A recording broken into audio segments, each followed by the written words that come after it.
엔카베드가 자본주의 진영의 공작을 막아내면서 동유럽에서 사회주의 체제를 구축하고 있을 때 1953년에 소련 비밀경찰에 또 엄청난 변화가 찾아오는 사건이 일어납니다. 과연 무슨 일이었을까요? 53년? 그래서 많이 들어본 연도인데. 바로 스탈린이 사망한 것입니다. 그리고 이제 스탈린의 뒤를 이어서 니키타 후르쇼프가 소련 최고 권력자 자리에 오르게 되는데요. 정부 요직에서 일하는 동안 스탈린의 신임을 얻었죠. 이런 후르쇼프가 권력을 장악한 뒤에 가장 우선순위에 둔 일이 무엇이었을까요? 비밀경찰 조직을 개편하나요? 맞습니다. 바로 후르쇼프는 스탈린의 사냥개 역할을 했던 엔카베드를 해체해버립니다. 와. 아예 해체했구나. 그리고 1954년에 자기에게 충성할 비밀경찰 조직을 또 새롭게 개편하죠. 새로운 사냥개들을 키우는 거죠. 예, 여러분도 한 번쯤 들어봤을 이름일 텐데 무엇이었을까요? 맥주? 이제 나오는구나. 예, 맞습니다. 바로 KGB입니다. 크레물린의 검은 손이라는 별칭으로 불리기도 했죠. 드디어 나오네요, KGB. 프루시초프가 새로 만든 이 KGB는 소련의 주요 보안기관으로서 국내외 정보 수집, 반체제 인사 단속, 그리고 해외 첩보 활동을 담당했습니다. 이야. 이나 씨, 소련 사람들한테는 이 KGB는 어떤 이미지예요? 엔카베드를 비교하자면 엔카베드는 약간 좀 유니폼 같은 거 입고 무서운 이미지 보이지만 KGB 경우에는 투명 인간이에요. 일반인처럼 입고 행동도 똑같이 하니까 누군지 알 수가 없었어요. 제복 같은 게 아예 없어요? 그렇죠. 아예? 사복 경찰이네요. 없어요. 네, 유니폼 같은 것도 없고. 근데 진짜 무섭다. 사람들끼리 서로 못 믿겠네, 이렇게 되면. 그러니까요. KGB끼리는 알아요? KGB라는 사인 같은 거 있지 않을까요? 있지 않았을까? 야, 우리 가족은 건들지 마. 나 KGB야. 이런 식으로. 우리 가족은 밀고 하지 마. 이런. KGB는 가족들한테는 말하지 않는 게 원칙이었습니다. 어떻게 새나갈지 모르니까. KGB가 창설된 직후에 소련이 주도하는 사회주의 진영과 미국이 주도하는 자본주의 진영의 대립은 더더욱 첨예하게 이제 진행이 되는데요. 특히 미국과 소련의 갈등으로 전 세계는 제3차 세계대전이 터질지도 모른다는 긴장감이 감돌고 있었죠. 이런 상황에서 KGB의 가장 중요한 임무는 무엇이었을까요? 감시. 첩보. 예, 첩보. 어느 나라를? 미국. 예, 맞습니다. 미국을 바로 견제하는 것이었는데요. 이에 따라서 미국도 역시 소련의 정보를 캐내기 위해서 최고의 첩보 조직을 내세우는데 바로 미국의 중앙정보국 CIA입니다.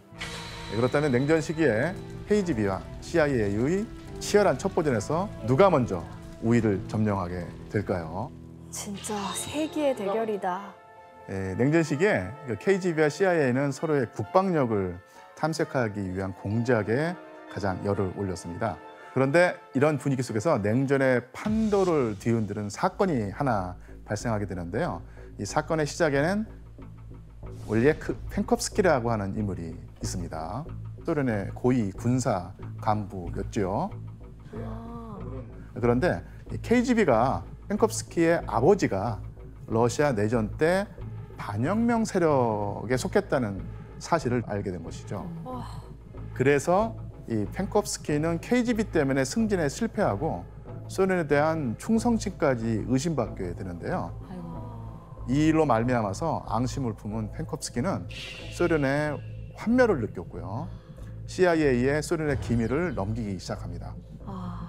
펜콥스키는 해외에서 활동 중인 KGB 요원들의 신원부터 탄도미사일 설계도, 미사일 배치, 현황, 핵연료 보관소 등 소련의 1급 군사 기밀들을 모조리 CIA에 제공했어요.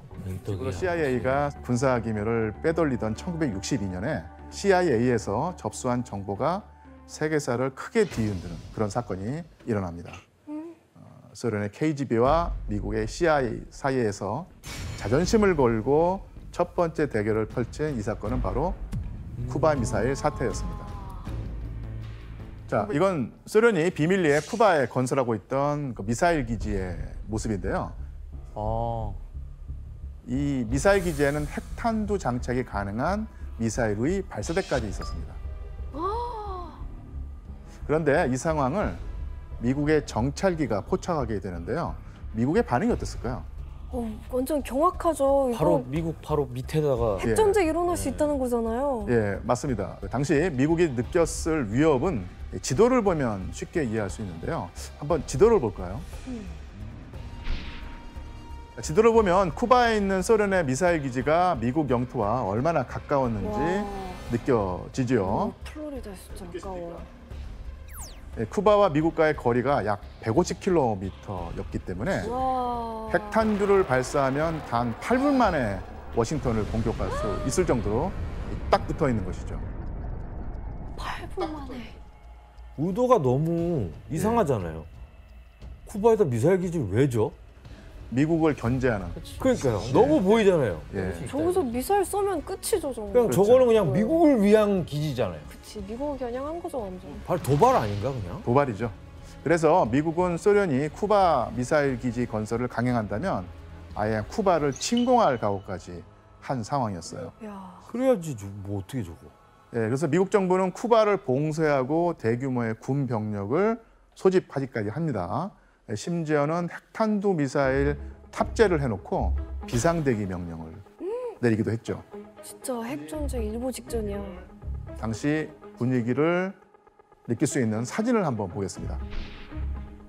자, 이 사진은 어떤 상황으로 보이나요? 아니 배하고 같이 나란히 가고 있는 거야? 아니면 저 비행기를 실은 배는 비행기가 아닌 배에 것 같아요. 꽂혀 있는 거예요, 뭐. 저 배가 폭격기가 가득 담긴 상자를 싣고 쿠바 해상을 지나가는 소련 화물선입니다. 그리고 그 위에 바짝 붙어서 정찰 비행을 하는 것은 바로 미국 공군의 전투기인데요. 아 서로 다른 아 야, 그냥 바로 저게 공격할 수 정찰이에요? 있네. 저게 정찰이에요? 대놓고 저렇게 하는 게 정찰이라고? 아 해봐 이건데 뭐해? 이거잖아. 니네 뭐해? 이건데? 예, 소련의 공격 무기가 쿠바에 전달되지 않도록 미국 공군이 견제하는 상황이었죠. 와. 이렇게 미국과 소련이 당장 전쟁을 시작해도 이상하지 않을 상황에서 스파이였던 펜콥스키를 통해서 중요한 정보를 입수하게 됩니다. 뭐죠? 바로 쿠바 미사일 기지의 실상이었습니다. 아. CIA가 이전까지 소련에서 개발한 미사일들이 설계한 만큼의 사정거리까지 도달하는데 성공한 적이 없다는 사실을 알게 된 것이죠. 아. 그리고 쿠바 미사일 기지에서 그 연료 공급이 원활하지 않아서 이 운용에 큰 어려움을 겪고 있다는 정보도 얻어냈습니다. 그럼 생각보다 위협적이지 않다는 거네요? 실제로는 기술력이 많이 딸렸다. 예. 음. 펜콥스키의 정보를 바탕으로 해서 케네디는 소련과 협상을 택합니다. 아. 소련의 후르쇼프가 미국이 그 튀르키예에 배치해둔 중거리 미사일을 철수하면 소련도 쿠바에서 미사일 기지를 철수하겠다고 제안을 했던 것이고 받아들인 것이죠. 와.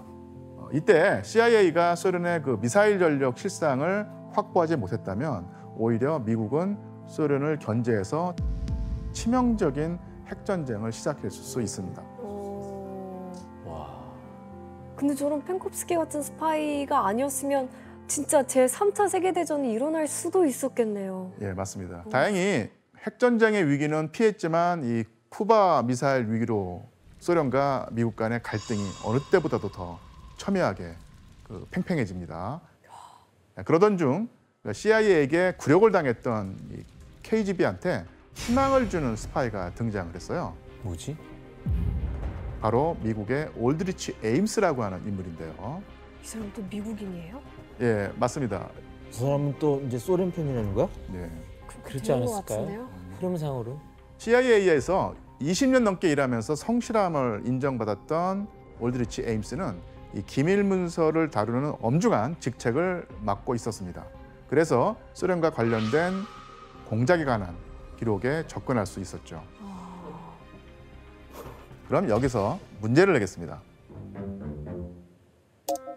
올드리치 에임스는 갑자기 CIA의 기밀 문서들을 KGB에게 파는 스파이가 되기로 결심하는데요. 그 이유가 무엇이었을까요? 20년 동안 CIA에 있었다고 하셨죠? 예, 맞습니다. 아, 혜성 씨가 방향은 잘못 잡았지만 이 개인사였습니다. 개인사? 개인사 너무 광범위하지 않나요? 개인사. 개인사, 드라마, 막장 드라마. 정답. 혜성 씨, 정답. 불륜을 하게 돼서 예, 돈이 이혼 위자료가 필요했어요. 이혼 위자료. 정답입니다. 아, 이게 맞아요? 이혼 위자료예요? 예. 에임스는 불륜을 저지른 다음에 새 연인과 결혼하려고 했었는데요. 그러려면 그전 부인에게 우리나라 돈으로 약 3,500만 원의 위자료를 지급해야 했어요. 우리나라 돈 3,500만 원이 없어서 나라를 팔았다고요? 이게 진짜 맞아? 말도 안 돼. 그래서 돈을 받고 KGB에게 그 기밀 문서를 팔아 넘기기로 한 것입니다. 그렇다면 에임스는 이 기밀 문서들을 어떻게 전달했을까요? 사탕이에요. 아하, 땡입니다. 사진을 볼까요? 우체통을 보면 에임스가 KGB 요원을 만날 때 남긴 어떤 비밀 암호가 있는데요. 우체통을 보면 있다고요? 예, 우체통을 눈여겨보시기 바랍니다. 뭔가 뭐 부자연스럽게 눈에 띄지 않습니까? 부자연스러운 거요? 예. 저 우체통 위치 너무 생뚱맞아요. 뒤에 나무가 막 잘려 있는데? 그거는 그게 그냥 아닌 것 가지치기 같아요. 한 거예요. 뭔데요? 저 하얀색 무슨 이렇게 분칠 같은 거요? 위에? 어디 스크래치가 있죠? 저 독수리 위에. 저거는 에이 저 정도는 뭐. 저걸로? 지원 씨, 정답입니다. 저거예요, 진짜? 예. 설마 그 했는데. 에임스는 KGB 요원과 이 만남이 필요할 때마다 사진처럼 우체통에 하얀 분필로 표시를 남겨놓은 거예요. 와, 지원 씨 진짜 똑똑하네요. 예. 아, 정말 스파이의 자질이 아주 다분하네요. 교수님 그러면 이 에임스는 KGB에 어떤 정보를 주로 넘겼어요? 에임스는 주로 소련 내부에 있는 이중 스파이 명단을 이렇게 KGB에게 넘겼죠. 에임스가 넘긴 인물들 가운데는 엄청난 거물도 있었는데요. 바로 그 드미트리 폴리아코프라고 하는 인물인데 군 정보 총국 간부여서 소련의 고급 기밀에 접근할 수 있었거든요. 그래서 폴리아코프는 소련의 군사 기밀을 여러 가지로 빼돌렸는데 특히 CIA에게 아주 큰 도움이 되었죠. 에임스가 고급 주택이랑 고급 차를 사는 걸 보고 CIA에서도 의심스럽다 이랬거든요. 아, 의심할 수밖에 없겠네요. 저 갑자기 고급스러워. 우리가 주는 월급이 딱 알고 있는데. 그래서 결국에는 CIA는 에임스를 감시한 그새 KGB 요원이랑 만나는 그런 현장을 목격하고 에임스는 정신형을 선고받았습니다. 아유, 그냥 불륜에 빠져서 정신 못 차리다가 잡혔네요. 네. 이렇게 KGB와 CIA의 스파이들은 서로 쫓고 쫓기면서 서로 정보를 캐내는 데 혈안이 되어 있었는데요. 그래서 KGB와 CIA는 뛰어난 스파이를 육성하고 상대 진영에 단 한 명이라도 더 많이 스파이를 심기 위해서 엄청난 자본, 노력을 쏟아부었습니다. 특히 KGB는 전 세계 곳곳에 거미들처럼 뻗쳐 있어서 한창 전성기였던 1980년대에는 스파이를 포함한 KGB 소속 인원이 무려 48만 명에 달했을 것으로 추정될 정도라고 합니다. 진짜 대박이다. 그럼 교수님 그 KGB가 막 영화에서는 막 희귀한 막 무기들도 갖고 다니잖아요. 그렇죠. 그 실제로도 그 스파이들이 그런 무기들을 쓰나요? 예, KGB 스파이들이 CIA 스파이들보다 더 뛰어났던 분야가 바로 독특한 무기를 사용해서 은밀히 암살 작전을 펼치는 그런 부분이었어요. 어쌔신이네. 예, KGB 스파이들이 사용했던 암살 기구들은 몇 가지 지금 전해지고 있습니다. 한번 볼까요? 무시무시하겠는데. 특이하잖아. 자, 장갑에 총이 부착되어 있는 것인데요. 와. 손가락의 움직임으로 아주 작은 총알을 발사할 수 있었다고 합니다. 손에서 총이 나가는 거네. 야, 저거 자, 이건 펜처럼 생긴 총인데 펜촉 대신에 총알이 발사되는 것이었어요. 와. 또 다른 사진을 한번 볼까요? 뭐야? 립스틱 아니에요? 립스틱 안에 총을 넣었어? 예, 이것은 4.5mm 립스틱 케이스 안에 실탄이 딱 한 발 장전되는 와. 총이었어요. 예, 주로 KGB의 여성 스파이들이 적을 유혹한 뒤에 제거하는 데 사용했다는 설이 있습니다. 그 립밤 발라준 척하면서 하나 보다. 앞으로 립밤 꺼내는 사람들 조심해야겠네요. 근데 실수로 자기가 바르다가 가버리면 어떡하냐. 와. 이렇게 유장한 총들은 공공장소에서 무기를 몰래 숨기는데 아주 효과적인 수단이었죠. 기발하다. 박상무 기자님, 또 KGB가 사용했던 무기들 중에 독특했던 총이 좀 있나요? 네, 그 사망자의 사인을 밝히기 어려웠던 총이 있었는데요. 사진을 먼저 보시죠. 뭐야? 네, 사진을 보면은 총구 앞에 작은 원통이 달린 가스총이거든요. 총산가스? 방아쇠를 당기면 그 앞에 있는 작은 유리관이 깨져서 청산가리 가스가 퍼지는 그런 원리로 만들어졌다고 해요. 청산가리 같은 경우에는 아주 빠르게 가스가 사라지기 때문에 부검할 때쯤 되면은 그 흔적이 하나도 남지 않는다고 합니다. KGB 스파이들이 쓰던 기발한 아이템들 중에 또 뭐가 있어요? 한 경매장에서는 KGB 요원이 극단적 선택을 할 수 있도록 만든 지하라고 서기된 그 물품이 있어요. 경매장이요? 네, 깨물면 독이 이렇게 펼쳐가지고 몸에 자살 장치라고 이렇게 소개를 되어 있었어요. 적한테 붙잡혔는데 너무 힘들거나 네. 그런 걸 피하기 위해서 만들었대요. 근데 저거는 영화 같은 데서 많이 봤던 것 같아요. 나도. 예. 고문당하다가 이렇게 막 딱 깨물고 뭐 죽잖아.